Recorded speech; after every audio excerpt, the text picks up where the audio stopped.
All right. And we're back. All right, so now we're going to talk about the Derek Chauvin trial because this shit's insane. I mean, if you've been living under a rock, you might not know what's going on.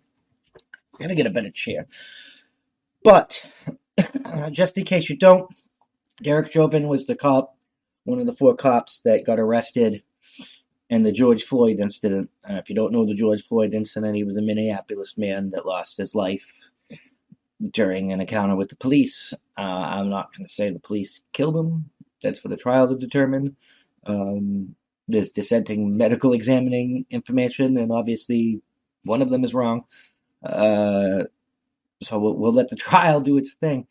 Not that I trust the trial. And we'll get into that. So first of all, I got to say, I'm going to offend both camps today with this. Like, you're not going to, like, if you're conservative or right, you're not going to like what I have to say. And if you're left, you're not going to like what I have to say. So first, let's target the left, because the left is the worst fucking group of the entire fucking circus that we have. And they need to hear this. Derek Chauvin did not kill George Floyd and should not be charged for murder of George Floyd. George Floyd probably died of the drug overdose. They found fentanyl in his system. So unless you can prove to me that they didn't, he was already dead. Especially since he had enough fentanyl in him to kill 11 adults. something like that. He was already dying. With that being said, the right. Nailing on somebody's neck for 8.5 minutes is unacceptable.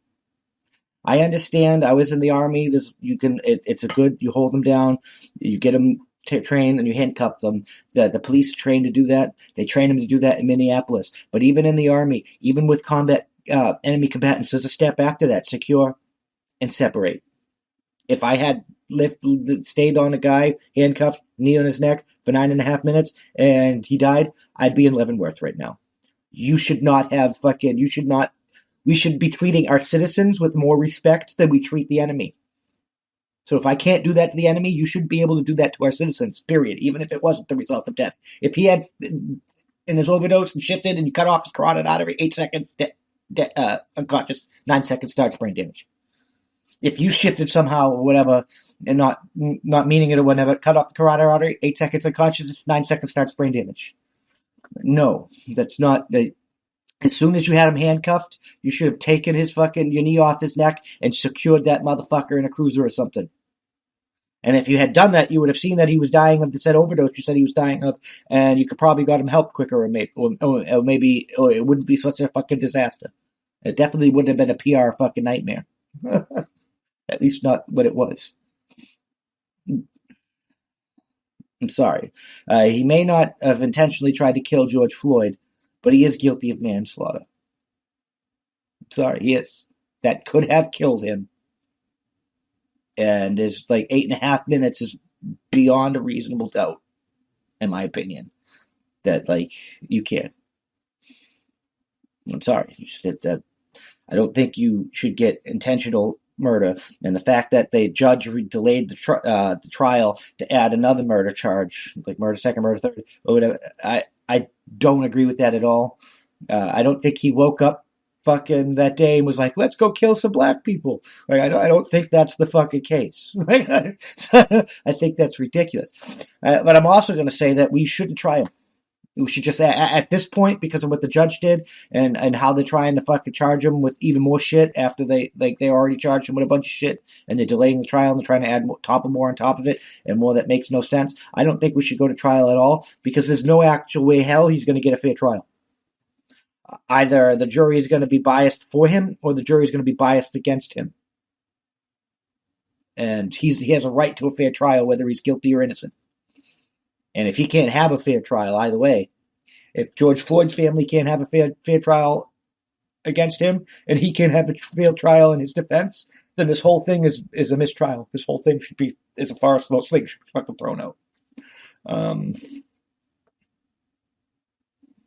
At the very least, Minneapolis, you might want to address your police training, because there's a step after you nail on people's necks and handcuff them. Once they handcuff them, there's a step after that. You don't just keep them down on the ground. There's a motherfucking step. It's called secure and separate.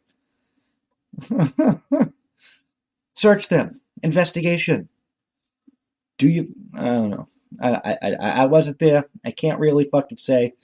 I'm just going off of he said, she said from both fucking sides. But this whole fucking shit's a mess. It's created this entire mess that's been fucking rocking this country for fucking months. The only thing it's not responsible for is the fucking pandemic.